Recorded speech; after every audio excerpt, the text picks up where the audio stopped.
Welcome to this episode of Skipton Talks. I'm delighted to welcome Andrew Montlake, the CEO of Coreco, to the sofa today. Monty, thank you for joining us. It's a pleasure. Thank you for having me. It's great for you to be back up in the north. I know you spent some time when you were at university, not too far from here, so welcome back.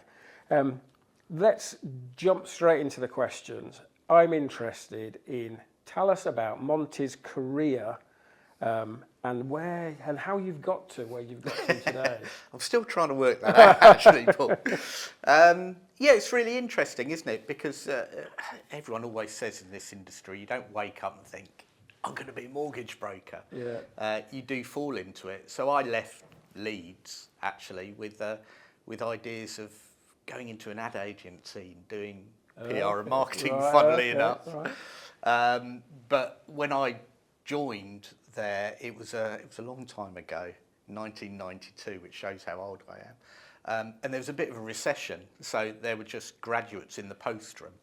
So I earned $7,000 a year, so I was pushing a trolley of post around, delivering it. Yeah. There were no promotions coming, so I then moved to a marketing company and did Diet Coke, as was the account we were working on, giving out free samples of Diet Coke anyway. And then the long and the short is I just needed a proper job. After a while, I was doing direct marketing, so I was dressing up as silly characters and promoting this drink or this product, etc.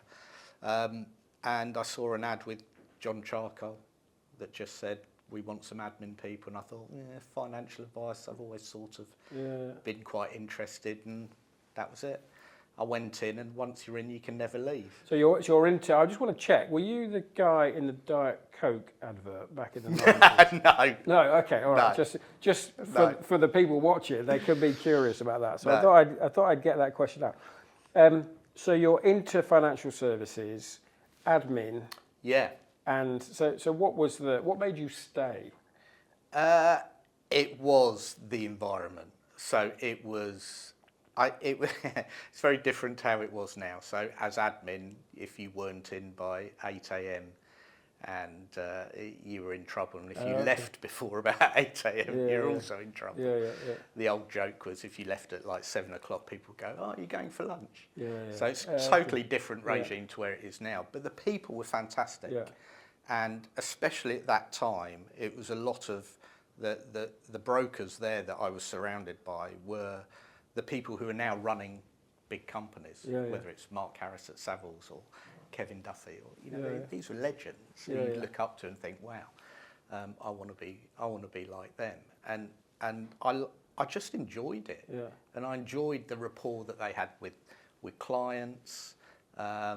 And it became really enjoyable. And also, the guy there at the time who did the marketing, I'm going to forget his name. But anyway, I looked up to him in terms of what he was doing, and I thought, well, that'd be great. I'd love to do something like that and bring my love for PR and marketing into this financial services.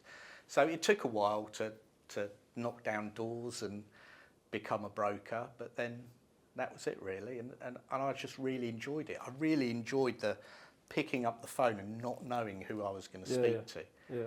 Was it going to be someone new in a company secretary or something on 15, 20 grand a year, or was it going to be a multi-millionaire looking for a £3 million mortgage? I loved that. I think it's being interested in people, and the industry itself is genuinely so nice. Yeah, and it's I guess there's a sense of everyone's different from, and I think you mentioned before, delighting somebody who buys their first dream home, to those really complex lending problems that you can, it takes time and takes effort, but you can find solutions for those as well. Yeah, and I guess it's just I always got that buzz from putting a case on the screen, and I'm quite competitive, and everyone's competitive, and it just became I like that. I think it's interesting because I also have worked in the industry for some time, and I also have a sense as whilst we all compete with each other, as you guys in broker world does, there's also a sense of camaraderie, isn't there? And there's also 100%. A sense of we're kind of in this together. How can we collectively have a voice or help solve problems or create solutions for our industry, but also for customers as well. Yeah. Moving on to Coreco. So what's the vision for Coreco, and in particular the plans for this year? It's been very interesting. Obviously, the landscape over the past couple of years has been tricky. I follow this thing called Traction. There's a great book called Traction, which is really good, which is all about delivering a really clear vision of where you want to go, then getting the right people in place, in the right seats, doing the right things, looking at the right metrics, and then following that all through, dealing with issues quickly, and then you get traction in the business, and then you can grow. It's been a very interesting few years since Brexit, probably, where you think you're going one way and then something happens. And financial services, especially mortgage broking, you really are at the front line. So when anything changes, the market changes almost instantly. Yeah. And so forever at Coreco, we were, building up, then coming down a bit, building up. I think where we've established now is we're on a nice solid base of where we've been and how our structure is over the last 2 years. We have just been acquired as well by a company called One Dome. And actually what attracted us to them was their ethos of growth was something that we liked. They have the same kind of DNA, if you like, of how they treat their staff and all of that. All of that was very important. So for us this year, it's building on last year. It's making sure that we get more introducers, more lead flow, and growing sensibly, not just crazy growth for the sake of it, but actually growing in a sensible, sustainable way, and bringing people on this new journey with One Dome, but keeping in essence what Coreco is and always has been. So your values and behaviours under the new structure are the same as... Correct, yeah. And that was really, really important to myself and my business partner, Jules, in terms of actually, if we were going to get involved with any other company, I can't ask our people to work with a company that has values that I don't share. Why would I do that? So actually, that's what I like about this, and so we're just now in the time of understanding each other and looking forward. So I'm hoping marketing budgets will increase, but we'll see. And good luck with the plan for 2025. Selfishly, I want to focus on the London market, if that's okay. Despite being quite away from the centre, as many lenders do, we lend an awful lot in the London markets. So first of all, is the market different to the rest of the UK? And if so, how? So we used to say that London was like another planet, but sometimes it feels like London is actually like another universe. Okay. Because it's it's almost like an attitude thing, which is different. And that's not me being all, smarmy London-centric. Explain yourself. I'm half northern anyway, so I get it. So it's very fast-paced. Yeah. It really is fast-paced. The mortgage industry is quite fast anyway, but London especially, it's fast-paced, it's pressure, it's people in jobs where they really don't think they have time to talk to you. There's a lot of, I need this information now, I need it quickly. They shop around a lot. There's a lot of foreign nationals. The diversity of the person or the client you're dealing with is one of the things I like about it. It's very and then the complexity of the... Correct. Yeah. So it can be, part of their income is in foreign currency, or it could be they have multiple incomes, or it could be if they're high net worth because they're buying a $1 million+ property in London. There's differences there. They could still be based overseas. There's a lot of expats who still have places in London. So it's all that kind of stuff, really. The different nationalities, income structures, and also the property value variations as well. In terms of, is it ex-council, is it high-rise, is it a massive pad with a granny annex? Is it a house which is split into 2 flats, but they're still buying the whole thing? Yeah. So it's a real big difference of diverse pot of what could be on the other end of the phone when you pick it up. But I think the key thing is the speed expectation in London is off the charts sometimes. Yeah. I want it and I want it now. So I want it and I want it now. It's over to you now to solve it for me because you're... And that pressure comes from the estate agents who, in high demand areas, they really do have 5, 6, 7, 8 people who want that same property.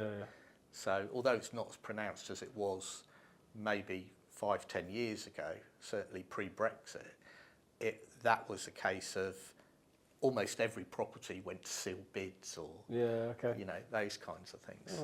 So it was very quick. That's I imagine that's exhausting as well as exciting in terms of being in that environment. It is after 30 years. Yeah. Okay, fine. So in terms of the London market, what do you see as the competitive battlegrounds for brokers this year? So you and your competition.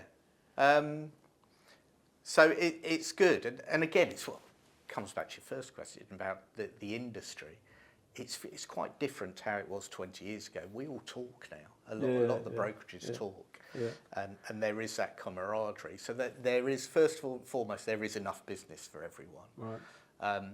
The big points are around people, getting the right people, enticing good new blood into our industry is really important. So there's always been a bit of an issue in London in that literally if you don't keep your people happy, there's 3 other brokers within a stone's throw who could keep them happy. So there's that, and I think that finding the right people to come into your business is where there's a lot of competition, certainly amongst London brokers at the moment.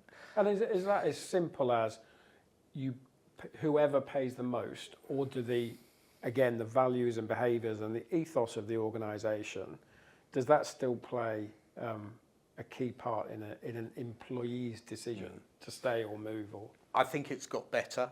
Yes, definitely. I think again, if you maybe took it back 10 years, it was just who's paying the most, and when a new broker would come in and pay the most, you're almost like, oh God, why are they doing that? Yeah. So you're artificially increasing the cost of labour. Correct, because you're increasing it for everyone. I think now it's quite different. We were very big when we started on this is our DNA, this is the way we're going to do things. Yeah. And a lot of other brokers do have some really good environments of how they treat people, and people expect to be treated in a certain way. So I think that has become really important. Things like flexibility now, working from home. Some of the first things that I get asked when I'm interviewed is, do I need to come to the office 5 days a week?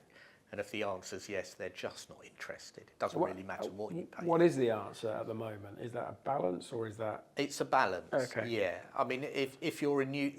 The difficulty is if you're new into the industry, you need to be around people. I need to be around people. I'm a people person. I learn by osmosis. So if I'm listening to one of our top brokers on the phone, I'll pick up stuff. If I'm listening to an admin person on the phone, I pick up stuff. I'm listening to someone in our customer services, I learn from all of them. And when I'm away from that, I'm not learning. So I think that's what we miss. But the sort of answer to your question is, it is a balance, and we tend to say, if you're a broker, especially if you're a self-employed broker, it doesn't matter. As long as you're looking after your customer, you're doing the right compliance, the lenders are happy with you, then it doesn't really matter where you are, as long as you're within the ecosystem and sharing our values. That's what's really important. For some of the back office staff, we just say 3 days a week. Really in the office is where we are. I'd love to get to a 4-day week, where you've got a proper 4-day week. But I think that's really hard in our environment. Interesting. So you talk about there's enough business for everybody in the London market. when I'm out talking to people, we've got a growth plan, we've got a growth plan, we've got a growth plan. So where's the growth going to come from in the London sector? Yeah, well, that leads on to that the second real competitive pressure is on lead flow Right. now. Okay. And again, there is enough business for everyone, but now it is coming under pressure a lot more than it used to be, especially with social media, especially with some firms being able to pay a lot more on their pay-per-clicks than anyone else. So we've seen that in the way that our lead flow has gone over the years. You know, there's a lot more competition for online inquiries now.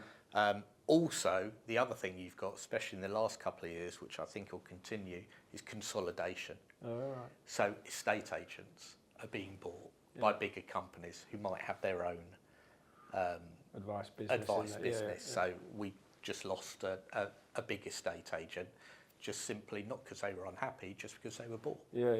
And that's fine, but that's what happens. So that consolidation with certainly estate agents is putting a bit more pressure on. So brokers need to they need to be smarter. They need to be smarter about how they use technology, how they do their marketing, how they stand out from the crowd. What do they offer that's different? Because at Coreco we have like an anti-promise. Well, all brokers are going to say they're the best. We're not saying we're the best. We think we are, but we're not saying we're the best. Yeah, because that's a pointless thing. Come to us, we're different to everyone else. No, it's experience us, live the experience end to end, and look at what our clients say. So those client reviews, those testimonials, the referrals you get from the clients, that's how you grow a business. So, and I'm interested in retention, so client retention as well. So I sometimes are quite surprised at the range of retention data. So some firms are not great, to be honest, and then some firms are outstanding. Where does retention sit on your priority? Retention starts the day the customer services team pick up that first call. So it's it's a really important part of what we do, because that is why go through all the bother and expense of trying to attract a client if you're not going to look after them. Now, I get that certain models are very front-end loaded, and certain brokers, let's say it might be a new build broker, for example, where it's all about the stuff is coming in the front end, and they're doing the deal, and sometimes some brokers don't have time to really look after the back end because they're so busy with the front end. When things quieten down, what happens? Retention goes up, and technology is coming in to help with that retention.